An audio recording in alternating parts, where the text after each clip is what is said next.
And thank you for joining me again for another Cookie's Tech and Talk Table, the ongoing GPD Win 2 series. Today we're going to address hard drive cloning and ghosting your drive. Well, pretty much that's the same thing, so I'll just shorten it up. We are making a hard drive image.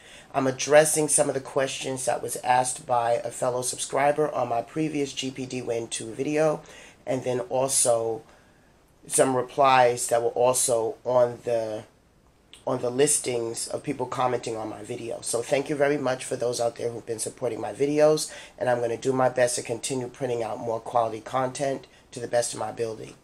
There are many different ways that you can go and clone your drive. For the purpose of this video, I'm going to go and move the camera up so you can see I have my GPD Win 2 hooked to my Asus monitor, which will make things a lot easier. By the way, this video is going to be a two-part series because I ordered another solid-state drive. My neighbor actually bought the 400 gigabyte Dogfish drive, the SSD, the 480 gigabyte, my mistake, the 480 gigabyte SSD that I got from Dogfish through Newegg. He didn't want to wait for a drive to come in the mail, so he actually bought mine from me, and now I'm currently using my 128 SSD. So I just recently made another purchase for the 512 by Transcend, which I'm hearing really good reviews about that. And so when that comes in the mail, then I will continue forth with the second part of this video, which will literally address step by step how I'm going to go and clone the drive. There are many different programs that you can use to clone your drive. There is Macrium, and that I'm giving shout outs to John Doe, who put comment on my video, who mentioned that. I didn't know anything about Macrium, but they are a freeware and also licensed to buy software that allows you to go and not only partition your drives, but you can also make hard drive images and then transfer the settings over to a new computer. In this case, we're talking, of course, the GPD Win 2. I'm used to using this software right here. It's called Acronis. So I'm used to using Acronis True Image. This is an older version from 2009, but it still works great. I do have an updated cracked version, but this is an actual legitimate version right here that I use. Outside of Acronis, there's also Paragon. For anybody who's traveled to the Microsoft Store, Paragon is used by the Microsoft Store to rehabilitate and fix and partition hard drives there for patrons and individuals and customers that have issues with their computer. But for me, I'm a little bit of a loyalist, and since Peter Norton and Norton System Works don't pretty much exist too much anymore, I'm going with Acronis. But however, the staff over at GPD.HK, they have made this system relatively easy to clone by giving us all the tools that we need in our hand. One thing I want to notice, and I want to make a very extreme note about this, this is my portable DVD RW drive. I'll hook it to the back of this, and at one point I thought I can use one of my Microsoft Windows 10 or Windows 8 disk to go into the BIOS setting and load from the CD. You can actually load from the CD and do it that way, but there's a problem. Because the drivers to this machine is so specific, I'm going to put it up. The drivers to this machine right here is so case specific that even though I loaded the Microsoft Windows 10 from the DVD drive, USB of course, to this, it recognized it, but I couldn't press any buttons, I couldn't press any keys, I couldn't use the keypad, I couldn't even use a USB mouse when I hooked the USB mouse and this together. So it's safe to say that the reason why I guess GPD really created this software, which I'm going to show you right here, it's in my downloads folder, the drivers and the operating system all in one, is because I guess they already noticed that for individuals that will try a different method, such as if you own your own licensed versions of Windows, you will run into that issue. Now with this does pretty much the work for you. Any way you look at it, you're going to have to eventually install the operating system via the GPD Win 2's firmware, and then from there uploading your files from whatever program that you used. So I like to use Acronis. So in short term, I would use the Microsoft Creative tool if I want to, and use the Creative tool and do it that way. download that tool, and then use that to copy the system settings along with Double Driver as mentioned in the Fox's video. Shout outs to him because that's his original method, and then go that way. But my way is a little bit different. I choose a little bit the longer way. This software right here, the GPD Win 2 firmware, what I do is right here, what it has to be done is you need to take your thumb drive right here. You need to take your thumb drive, so I'm going to put mine in for the purpose of the example. I'm going to take the other one out and slide this one right in. Okay. Okay, good. Let me exit out that, and then I'm going to go into my computer here so you can see exactly what I did. Okay. So you have to follow the instructions exactly to the hilt, otherwise this won't work. And as a side note, going into your BIOS while this is hooked to a separate monitor will not work. So to show you the BIOS, I would have to unhook this from the monitor because it would not, the BIOS screen does not automatically detect a monitor, so I can't even really show you that. So I would have to switch back to the Win to show you what's happening. So what you're going to end up doing is you're going to take your thumb drive. So it's going to be empty. You need an empty thumb drive. It doesn't matter what it is. I suggest at least 128 megabytes. You don't really need that much, but I like to have breathing room. So at least 128 gigabytes. And you're going to format it. You're going to format it. And after you format it, of course you're going to format it in TSF. Let me just put that out there. After you format it in TSF, then you're going to rename it to WinPE, W-I-N-P-E. Because when you open it up, all of these files are going to be transferred from the actual archive onto this. So these are the actual files itself. No subfolders. Let me make that clear. Literally no subfolders, because when you open up the archive through 7-zip or WinRAR or WinZip, you're going to see this. You're going to see that there are some subfolders. So you're going to want to click through the first folder, and then you're going to want to click through the second folder, and then you're going to want to extract, and you want to extract it directly to WinPE and say OK. Now it's going to take a couple of minutes to extract, but when you extract it, all the files from the subfolders are going to be present right in here, just as they are. They need to be here so that the BIOS can read them exactly from the root and not have to access different subfolders that it wasn't meant to read. After that's being said, we're going to exit out of this, and then I'm going to shut this down so for the purpose to show the next part of this. And then I'll return this back on. And then when you turn it back on, you're going to want to press delete, because it's going to get you into the BIOS, and then you're going to want this to read from the USB, and it's automatically going to go and install the operating system. And that's basically how you're going to install the operating system fresh on the new SSD. Now, what does that mean about your file settings and stuff like that?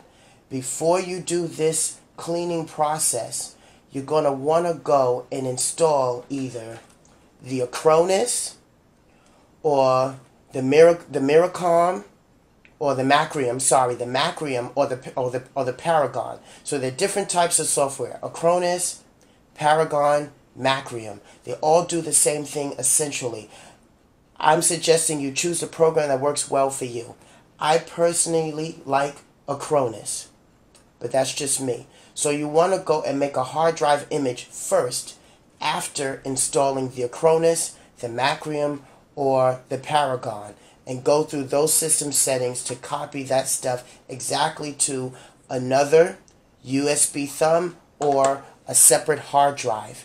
And then after that, then you're going to do the process that I just showed you here, which is very important that you follow that exactly. So now I'm going to turn this back on.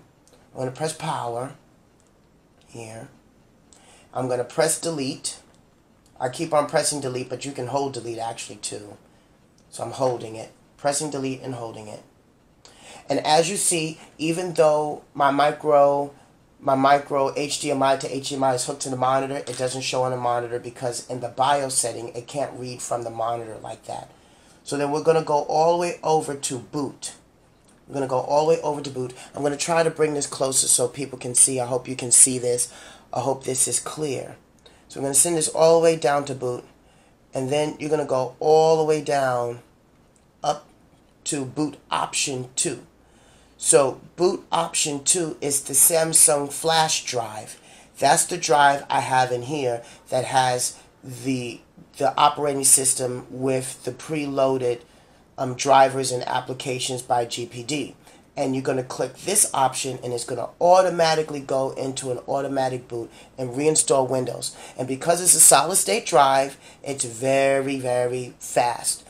I've never ever in my life enjoyed installing a Windows operating system until I've gotten a GPD Win 2.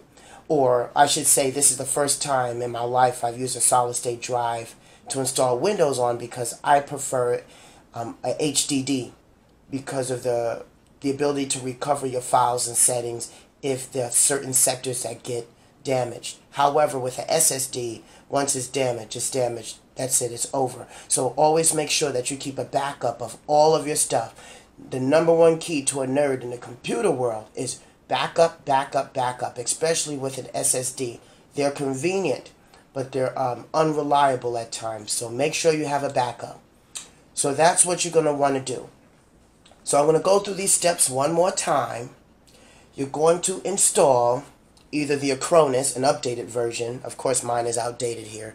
An updated version of Acronis or Paragon or Macrium, and go through their particular application settings to make a hard drive disk image, and make sure you have enough space to put it on either a thumb drive or a portable hard drive. Then, after you have already made that separate image and it's on that separate drive, then you're going to go and download the firmware from gpd.hk. I did it through a torrent. I took their torrent link and I put it through uTorrent, which was a lot easier and faster to download than going through the mega link.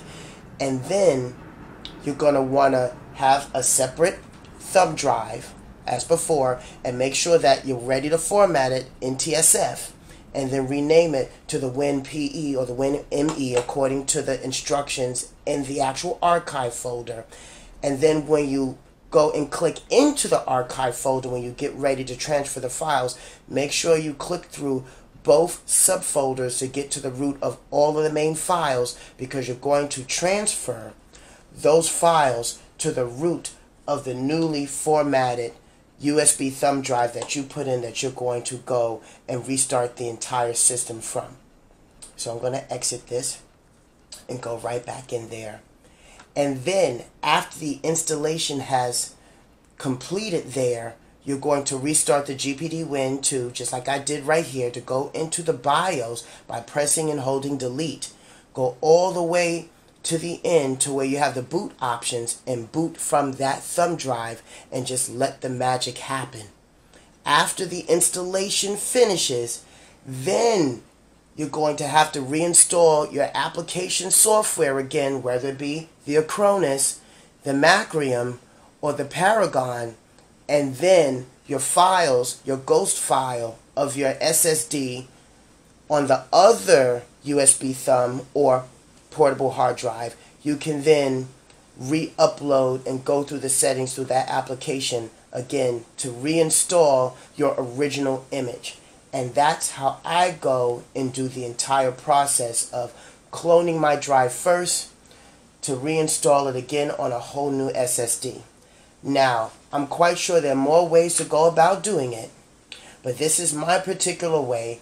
I'm a little old school, so I do things a bit slower. Slow and steady, in my opinion, wins the race. And haste makes waste. So make sure that you back up all the settings first. Transfer the firmware of the GPD Win 2 onto the formatted thumb drive. Then go and load from the thumb drive through the BIOS. And then after the reinstallation finishes, reinstall your ghosting software, whether it's Acronis, Macrium, or Paragon, and then you can reinstall your image through the actual application itself because Windows have already been reinstalled. So I'm just going to go in one more time. 7, my password right there. Oh, this is all my stuff right here. Okay. Yep, see? And you can see right here where I actually used uTorrent to download the GPD Win 2 firmware. So, and just if anybody has a question about that, you copy the link from gpd.hk. When you go into the firmware down below at the bottom of the page, they have an address. It's the magnet link. You want to copy the magnet link and insert the magnet link there, and it'll show up, and then the download will begin. Let's see. I want to see if I still actually have it loaded. I do have it loaded, so I can actually do a little small demonstration of that, just in case if people are confused. I will go and click on the latest firmware right here, and then scroll down. So there are 3 links here. There's the actual Chinese site here, there's the mega link site, and then there's the magnet address. You're going to want to highlight the magnet address, press copy. Wow, this mouse is slow. And go back to your torrent software. Most torrent softwares have this. Go to add torrent from URL right here, and up it shows up the magnet link, and when you press OK, it's going to show up and begin the download. So, alright guys, happy ghosting. I hope you enjoyed this new video of Cookye's Tech and Talk Table addressing how to ghost your SSD or your hard drive, and the various ways that you can do it, and the various softwares that exist. I'm going to put some links at the bottom of this video addressing that. And just to keep in mind, this is just one video of another video that I'm going to do, where when my 512 gigabyte Transcend SSD come in, I'm going to do this whole process step by step again through a secondary video. So this is just an informational video on the steps to follow. I hope you enjoyed this video. If you have any comments, please continue to leave comments on my videos. I really do enjoy them, whether they're positive or negative. I accept all, and I'm quick to respond to all criticisms and also suggestions. So thank you again, John Doe out there, who put their comments on my previous video about the Macrium. I learned something new. So this is all a learning process for all of us gamers out there. Thank you very much. Let's continue to share the love and the information and the joy of video games. If you haven't subscribed to my channel, please do subscribe to my channel. And if you have any more suggestions, I'm going to do my best to accommodate all the requests of doing more informational videos on the GPD Win 2 with video games, Steam games, emulators, applications, and such. Until then, thank you again.